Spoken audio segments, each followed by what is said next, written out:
2024 లేదా 25లో డిగ్రీ లేదా బీటెక్ చదివారా? సాఫ్ట్‌వేర్ జాబ్ కోసం ఎదురు చూస్తున్నారా? అయితే కోడ్ జ్ఞాన్ 100 డేస్ కోర్సులో చేరండి, జాబ్ సాధించండి. నమస్కారం ప్రియా చౌదరి గారు. నమస్తే అమ్మా. పిల్లల్లో మనం ఇవాళ చూస్తే కొంతమంది పిల్లలనే అంటే పెద్దవాళ్ళ ఇంట్లో ఏది చెప్పినా సరే ఇది చెయ్యొద్దు, లేదంటే ప్రస్తుతం మన ఆర్థిక స్తోమత ఇది, అలా కాదు ఇలా కాదని చెప్పేసి చెప్పినా కూడా, అంటే మంచి చెప్దాం అనుకున్నా కూడా పిల్లల్లో కోపం, అసహనం, దానితో పాటు ఇంట్లో ఏదన్నా రిజెక్షన్ అనేటువంటిది వినిపిస్తే పెద్దవాళ్ళ మీద అరవటం, తిట్టటం, లేదనంటే కొంతమంది పిల్లలు మ్యాన్ హ్యాండ్లింగ్ కూడా చేస్తున్నారు. అంటే అక్కడ దాకా ఉంది ప్రస్తుతం ఉన్నటువంటి. రెండోది ఈజీ మనీకి అలవాటు పడిపోయి ఇంట్లో వాళ్ళు ఏది చెప్పినా కేర్ చేసుకోకుండా వెళ్తూ ఉన్నారు. ఈ స్టేట్ ఆఫ్ మైండ్ పిల్లల్లో రావడానికి కారణం ఏంటి? అందులో పేరెంట్స్ పాత్ర ఏ మేరకు ఉందని మనం అనుకోవచ్చు అంటారు. అండ్ ఈ అతి కోపం వల్ల క్షణికావేశంలో పిల్లలు చేసేటువంటి దుర్మార్గాలు అంతా ఎంత కాదు. ఇవాళ ఈ వీడియో చేసేటప్పుడే అంటే ఇది మా ఇంట్లో జరిగేదే అని ప్రతి పేరెంట్స్ కూర్చొని చూసి కింద కామెంట్ బాక్స్లో కూడా పోస్ట్ చేస్తారు. మా పిల్లల పరిస్థితి ఇదే, మా పరిస్థితి ఇదే అని మేము చెప్పలేకపోతున్నాము అని. వాళ్ళకు ఒక వాయిస్ కూడా కావాల్సినటువంటి అవసరం ఉంది. వాళ్ళకి సొల్యూషన్స్ కూడా దొరకట్లేదు ఎక్కడా కూడా. సో దాన్ని బేస్ చేసుకుని అడుగుతున్నాను, ఎలా అండి పిల్లల్లో ఏం లోపించడం వల్ల ఇది ఎక్కువగా జరుగుతుందంటారు ఓవరాల్గా మాట్లాడుకుంటే? పిల్లల్లో లోపం ఏం లేదు నాగరాజ్. ఉన్న లోపం అంతా వ్యవస్థలో ఉంది, పేరెంట్స్లో ఉంది. ఎందుకంటే ఇక్కడ రెండు విషయాలు. ఫస్ట్ పేరెంట్స్ని తీసుకుందాం. ఈ పేరెంట్స్ ఏంటి అని అంటే నేల విడిచి సాము చేస్తున్నారు చాలామంది కూడా. ఇప్పుడు నెలకి ఒక 10,000 సంపాదించేవాడు, అంటే నేను ఇక్కడ ఎవరిని తప్పు అనట్లేదు, కానీ తప్పే అది మాట్లాడుతున్నాను నేను. ఎవరు యాక్సెప్ట్ చేసినా చేయకపోయినా దీస్ ఆర్ ఆల్ ఫ్యాక్ట్స్. నెలకి 10,000 వచ్చేవాడు కూడా వాడి పిల్లలకి ఖర్చు పెట్టేది 10,000 చదువు కోసం. ఓకే, చాలామంది నాతో ఆర్గ్యూ చేస్తారు ఏంటంటే అన్నీ అలాగే ఉన్నాయి కదండి, డబ్బు లేకపోతే ఎక్కడుందండి, డబ్బు లేకపోతే ఏముందండి అని అంటారు. వ్యవస్థ ఇలా చతికిలబడడానికి కారణం మనం వేసే ఓటు కాదా? ప్రతి ఒక్కదానికి నేను ఓటుకే లింక్ పెడతాను. నేను నువ్వు ఎంచుకున్నటువంటి ప్రజాప్రతినిధులను ఎంచుకున్నావు, నువ్వు క్వశ్చన్ చేసేటువంటి హక్కు నీకు ఉంటుందని నువ్వు మర్చిపోయావు. నువ్వు బానిసలాగా బ్రతుకుతున్నావు. ఎవరికి బానిసలాగా బ్రతుకుతున్నావు అంటే నువ్వు ఓటు వేసి నువ్వు ఎన్నుకున్నటువంటి ప్రజాప్రతినిధి నుంచి నీకు పుట్టిన బిడ్డ వరకు కూడా నువ్వు బానిసలాగానే బ్రతుకుతున్నావు. కారణం ఏంటి అనంటే నీకేం చేయాలో నీకు ఒక అవగాహన లేకపోవడం. నువ్వు ఓటు ఎవరికి వేయాలో అవగాహన లేదు, అలాగే నీ బిడ్డను ఎలా పెంచాలో అవగాహన లేదు. అసలు నీ ఆదాయంకి మించి నువ్వు ఖర్చులు పెడుతున్నావు, నీ ఖర్చులు హద్దు దాటిపోతున్నాయి, వాటిని ఎలా కంట్రోల్లో పెట్టుకోవాలో కూడా నీకు అర్థం కావడం లేదు. ఈరోజు నాగరాజు గారు నేను చెప్తున్నాను, కరెక్ట్గా క్రెడిట్ కార్డులు తీసేయండి, హౌసింగ్ లోన్స్ తీసేసేయండి. ఇప్పుడు చెప్పండి, లక్షాధికారులు ఎంతమంది ఉన్నారు, ఆస్తిపరులు ఎంతమంది ఉన్నారు చెప్పండి. ఒకప్పుడు ఒక కారు కొనాలి అంటే ఊరు మొత్తంలో ఒక కారు ఉంటే చాలా గ్రేట్ అండి. ఒక మోతబరికో లేకపోతే ఒక పెద్ద ల్యాండ్ లార్డ్కో లేకపోతే బాగా ధనవంతులకో కార్లు ఉండేవి. ఎప్పుడుండే పూర్తి డబ్బు తీసుకెళ్ళి కడితేనే వాడు కారు ఇచ్చేవాడు. అది ₹1,00,000 కారు. ఆ రోజుల్లో ₹1,00,000 చాలా గొప్పది. ఆ రోజుల్లో కారు కాస్ట్ ఇవాళ 10 లక్షలు ఉంటే ఆ రోజు కూడా అదే వాల్యూ, ₹1,00,000 కూడా. అది మొత్తం తీసుకెళ్ళి వాడికి ఇస్తే తప్ప వాడు కారు ఇచ్చేవాడు కాదు. అక్కడ ఈఎంఐలు లేవు, లోన్లు లేవు, ఏమీ లేవండి. ఇవాళ చూడండి, ఇంటికి ఒక కారు వచ్చిన రోజు పోయి మనిషికి ఒక కారు కొనుక్కుంటుంటే మీరు రోడ్డు మీద చూడండి ఎన్ని పార్కింగ్, బిల్డింగ్ కట్టేవాడి దగ్గర పార్కింగ్ లేదండి. రోడ్ల మీద మీరు వెళ్తూ ఉంటే ఎన్ని పార్కింగ్లు, ఎన్ని కార్లు ఉంటాయంటే చిన్న చిన్న సందుల్లో సాయంత్రం అయ్యేసరికి మొత్తం కార్ పార్కింగ్లు ఉంటాయి. 30 ఫీట్ రోడ్లో కార్ పార్కింగ్లకి ఎవరండి అలౌ చేస్తున్నారు? ఎవరండి అసలు వీళ్ళని కంట్రోల్ చేస్తున్నారు? ఇంటింటికి ఒక కారు వచ్చి కూర్చుందండి ఈరోజు నాగరాజు గారు. మీరేమంటారు? మనిషి ఎదగద్దా అంటారు. మనిషి ఎదగడం వస్తువుల్లో కాదు నాగరాజు గారు, జ్ఞానంలో ఎదగాలి. నువ్వు కారు తీసుకొచ్చి ఇంటి ముందు పెడుతున్నావు, బాగుంది. ఆ కారుకి తగ్గట్టు హోదాన్ని నువ్వు మెయింటైన్ చేయడానికి నువ్వు మానసికంగా, ఆర్థికంగా ఎన్ని ఒత్తిళ్ళకి గురవుతున్నావు, ఎన్ని అడ్డదారులు తొక్కాల్సి వస్తుంది. నేను అందరినీ అనట్లేదు, ఎన్ని జరుగుతున్నాయో నాకు తెలుసు. నా చుట్టుపక్కల నేను చూస్తున్నాను, నా ఇంట్లో చూస్తున్నాను, నా పక్కన చూస్తున్నాను, అన్ని చోట్ల నేను చూస్తున్నాను. వీటన్నిటి ఒత్తిడిలో వీడేం చేస్తున్నాడు? ఫాల్స్ ప్రెస్టేజెస్లో ఇవాళ మనిషి బ్రతుకుతున్నాడు. రైట్. ఈరోజు సరే ఉద్యోగం చేసుకుంటున్నారు కదా, లోన్ తీసుకుంటే ఒక ఇల్లు వచ్చేస్తుంది అంటే ఆ ఇంటికి లోన్ ఎన్ని సంవత్సరాలు కట్టాలండి? 15 ఏళ్ళ నుంచి 25 ఏళ్ళు లోను. అంటే వీడు బ్రతుకున్నంత వరకు ఆ ఇంటికి లోన్ కడుతూ ఉంటే కొడుకు పెద్దవాడు వచ్చేసరికి ఆ ఇల్లు వాడికి మిగులుతుంది అని మనం అనుకుంటాం. కానీ ఈలోపు ఉద్యోగాలు ఊడిపోయి లోన్లు కట్టలేక ఇల్లు అమ్ముకొని మళ్ళీ అద్దెంట్లోకి వచ్చి అసలు ఏం చేస్తున్నారో వాళ్ళకి జ్ఞానం, అవగాహన లేనటువంటి సిచ్యుయేషన్లో ఇవాళ ఎంతమంది ఉన్నారు. ఈరోజు మనకు అన్నీ కనిపిస్తున్నాయి నాగరాజు గారు. అన్నీ ఉండడానికి ఇల్లు ఉంది, తిరగడానికి కారు ఉంది, కారులో పెట్రోల్ ఉంది, అన్నీ ఉన్నాయి. కానీ లేనిదేంటో చెప్పమంటారా? మనిషిలో జ్ఞానం లేదు. ఎలా బ్రతకాలనేటటువంటి అవగాహన లేదు, పిల్లల్ని ఎలా పెంచాలనేటటువంటి అవగాహన పేరెంట్స్లో అస్సలు లేదు. చాలామంది పేరెంట్స్ ఏమనుకుంటున్నారు అనంటే పిల్లల్ని పక్కన కూర్చొని 24 గంటలు చదువు చదువు చదువు అని చెప్పేసి అని రుద్దేసుకుని వాడి ఫస్ట్ క్లాస్ తీసుకొచ్చి చేతిలో పెట్టేస్తే మేము సాధించేసామని మాట్లాడుతున్నారు. పిల్లలకి చదువుతో పాటు ఫిజికల్ యాక్టివిటీ ఉండాలని ఎంతమంది పేరెంట్స్ ఆలోచిస్తున్నారు చెప్పండి? ఫిజికల్ యాక్టివిటీ అంటే ఈ మధ్య కొత్తగా వచ్చిన ఏంటంటే జిమ్లకి వెళ్ళి కండలు పెంచితే ఫిజికల్ యాక్టివిటీ అని మాట్లాడుతున్నారు.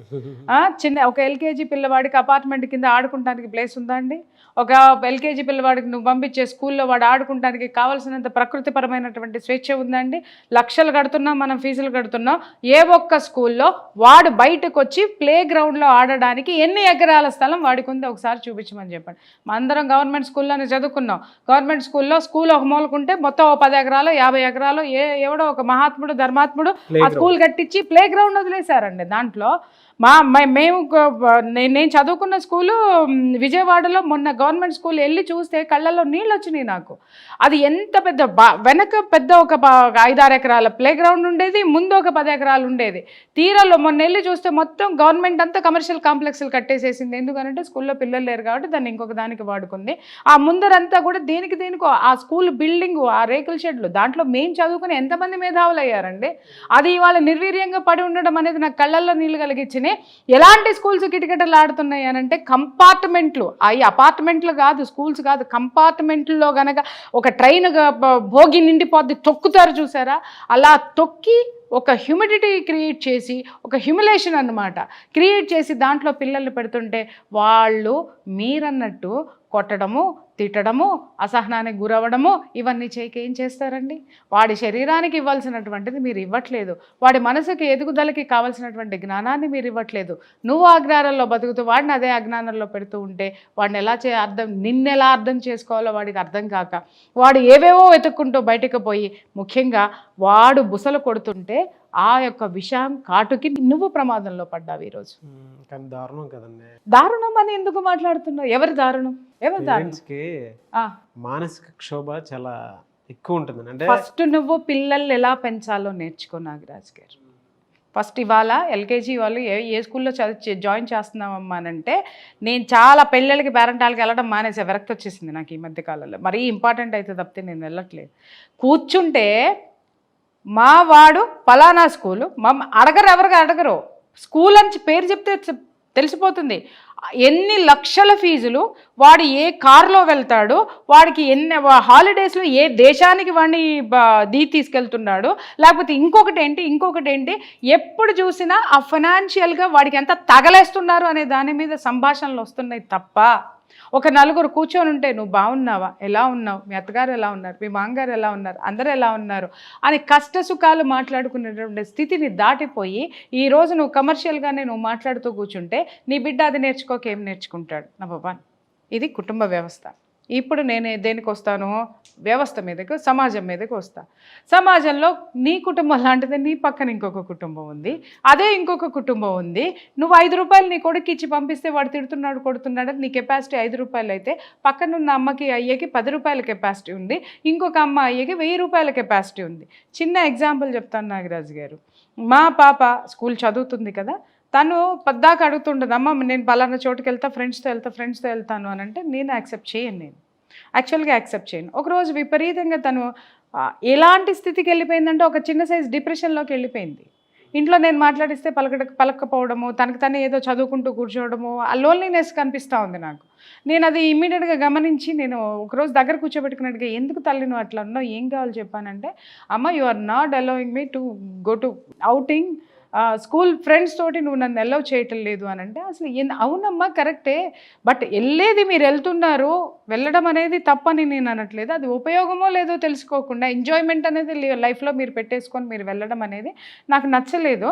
కావాలి అనంటే ఒక 10 సార్లకైతే ఒకసారి నువ్వు వెళ్ళమ్మా అని అంటే, అప్పుడు తను చెప్పిన స్టోరీ విన్న తర్వాత నేను షాక్ అయ్యానండి. ఏంటి అనంటే, ఎవ్రీ టైము వాళ్ళు అవుటింగ్కి వెళ్ళాలంటే ఒక్కొక్కళ్ళు 5,000 రూపాయలు తీసుకొని బయటకు వస్తున్నారు. వాళ్ళు ఏ క్లాస్? 9th క్లాస్ అండి. 9th క్లాస్ పిల్లలకి 5,000 రూపాయలు పాకెట్ మనీ ఎక్కడి నుంచి వస్తుంది? సో నేను ఇంట్లో ఒప్పుకోను అని చెప్పేసి మా పాప ఏదో ఒక వంక చెప్తుంటే పిల్లలు ఎంత తెలివిగా ఉన్నారో చూడండి. తెలివితేటలు అనుకోవాలో మరి లేకపోతే ఓవర్ థింకింగ్ అనుకోవాలో, ఓవర్ మెచ్యూరిటీ అనుకోవాలో అర్థం కాదు. తేజస్విని నువ్వు మీ మదర్ ఏది చేసినా కూడా అడ్డు చెప్పదు అని అంటావు, కనీసం నీకు టార్గెట్స్ పెట్టదు అని అంటావు, నీకు స్వేచ్ఛగా ఎదగడానికి నీకు అవకాశం ఇస్తుంది అని అంటావు, మరి మేము ఎక్కడికి రమ్మన్నా నువ్వు ఎందుకు రావు అని అంటే no no no no I think నీకు ఫైనాన్షియల్ ప్రాబ్లం ఉంది అనేది మాకు అర్థమైంది.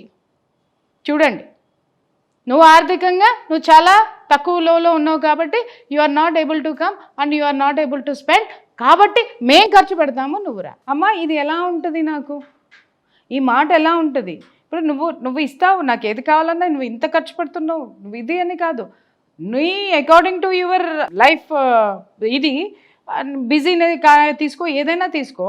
అలాగే నా ఫైనాన్షియల్ స్టేటస్ దీన్ని బట్టి కూడా నేను నిన్ను ఇబ్బంది పెట్టకూడదని నేను మానేస్తుంటే నాకు ఇలాంటివి వస్తున్నాయి, నేనేం చేయాలి? దీనికి చెప్పండి, కింద కామెంట్లో రాయండి అమ్మా. దీనికి ఏంటి జడ్జిమెంట్? ఏం చేయాలి? నేను ఇమ్మీడియట్గా 5,000 ఇచ్చి మా పాపను బయటికి పంపించాలా, లేకపోతే డిప్రెషన్లో నుంచి తీసుకొని బయటికి తీసుకురావడానికి వెళ్ళి ప్రిన్సిపల్తో మాట్లాడాలా, క్లాస్ టీచర్తో మాట్లాడాలా, లేకపోతే వాళ్ళ పేరెంట్స్తో మాట్లాడాలా? వ్యవస్థ ఎక్కడి నుంచి ఎక్కడికి వెళ్ళు అనుకుని పోయి ప్రిన్సిపల్తో నేను మాట్లాడాను అనుకుందా, మాకేం సంబంధం అమ్మా బయట తిరిగే విషయాలు. కానీ ఈజీగా మాట్లాడతారు. ఒకప్పుడు ఏంటంటే బయట సమస్యలు ఉంటే మేము వెళ్ళి పేరెంట్స్తో సమస్యలు ఉంటే టీచర్లకు చెప్పేవాళ్ళం, టీచర్లకు సమస్యలు ఉంటే పేరెంట్స్కి చెప్పేవాళ్ళం. ఇక్కడ ఏది ఎక్కడ ఏమి చెప్పడానికి లేదు. పేరెంట్స్ చెప్తే టీచర్లు పట్టించుకునే పరిస్థితి లేదు, మాట్లాడే. ఎందుకంటే పేరెంట్స్ని క్వశ్చన్ చేశాము అని అంటే స్కూల్లో నుంచి పిల్లోడు అక్కడ వెళ్ళిపోతాడని వాళ్ళు నోరు మూసుకొని కూర్చోవటం. ఇక్కడ వ్యవస్థని కరెక్ట్ చేసే పనిలో ఎవరు లేదు, కలెక్ట్ చేసే పనిలో మాత్రమే ప్రతి ఒక్కళ్ళు ఉన్నారు. ఇది వాస్తవము. Underline this point, right?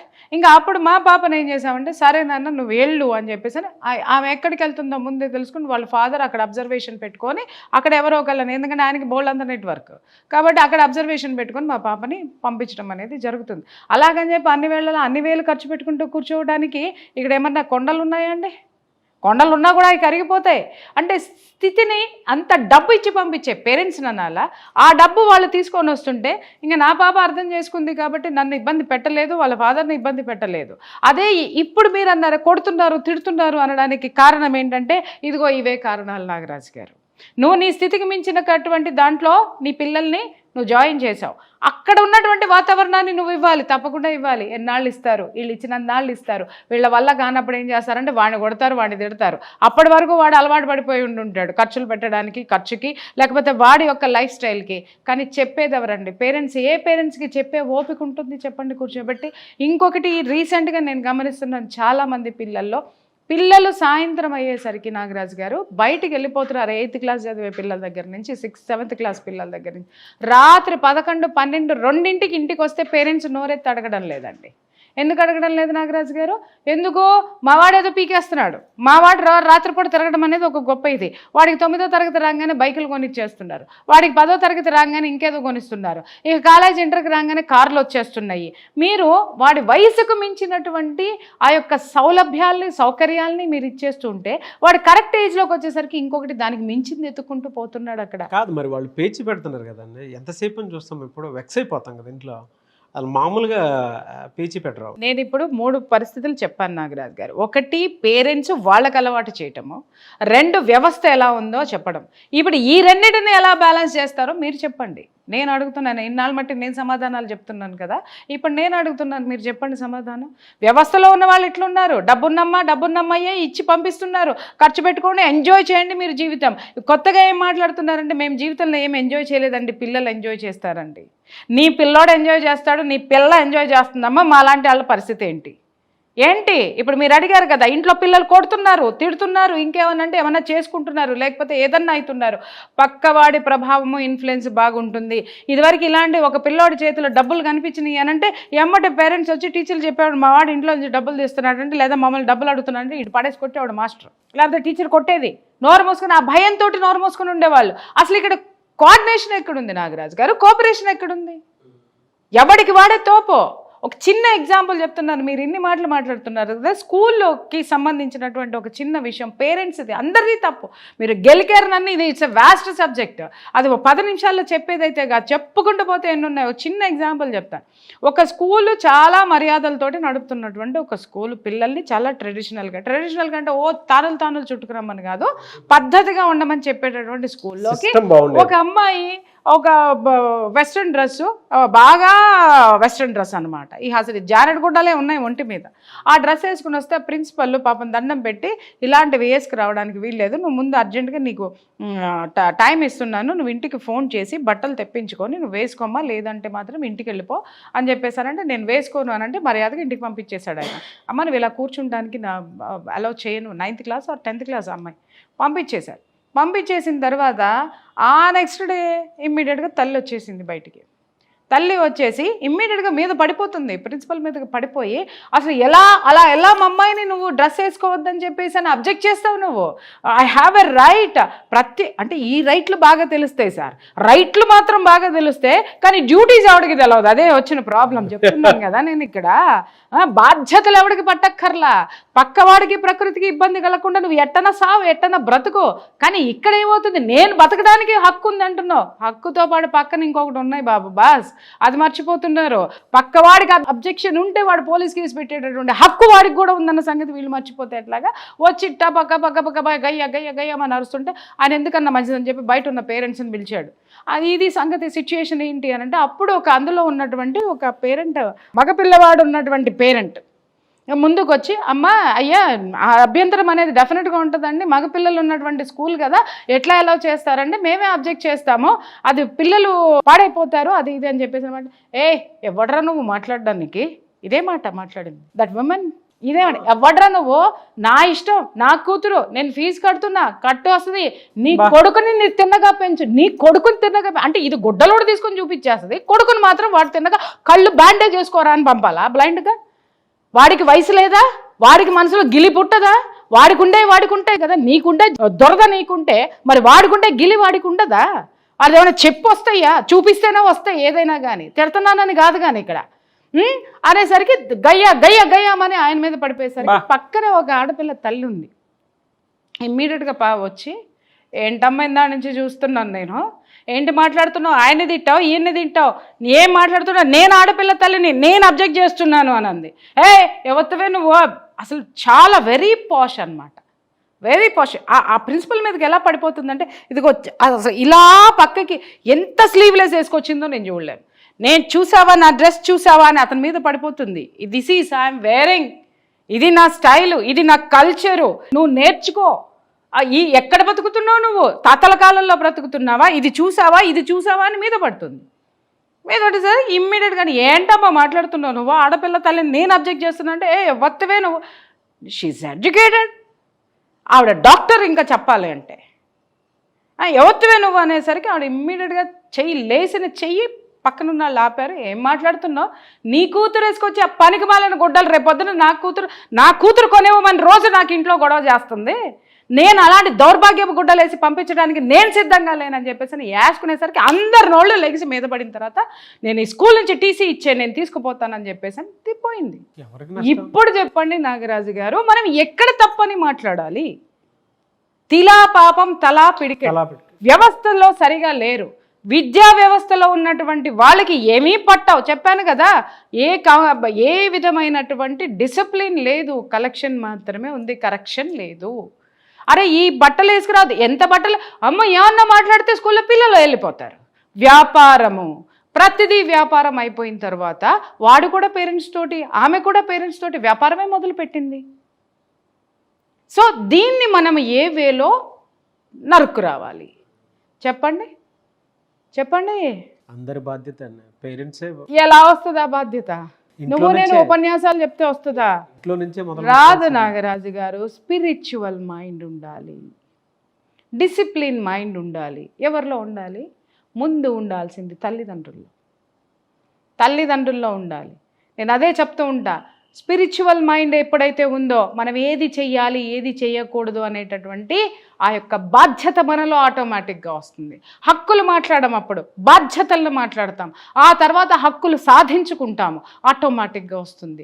ఎందుకు స్పిరిచువల్ మైండ్ మాట్లాడితే మీరు స్పిరిచువల్ మైండ్ అంటారంటే అంటే తానులు గుడ్డలు చుట్టుకొని మడిగట్టుకొని కూర్చోమంటారా అంటే ఇట్స్ నాట్ కాల్డ్ స్పిరిచువల్, అది కల్చర్. అది ఎప్పుడు నీ బ్రెయిన్లో ఎప్పుడైతే నీకు ఒక ఆధ్యాత్మిక పరమైనటువంటి జ్ఞానం నీ లోపలికి వస్తుందో పక్కవాడికి ఇబ్బంది కలగకుండా నీకు సంబంధించినటువంటి జీవన విధానము ఎలా నువ్వు ముందుకు తీసుకెళ్ళాలి అనేటువంటి జ్ఞానము నీలో ఫస్ట్ వస్తుంది.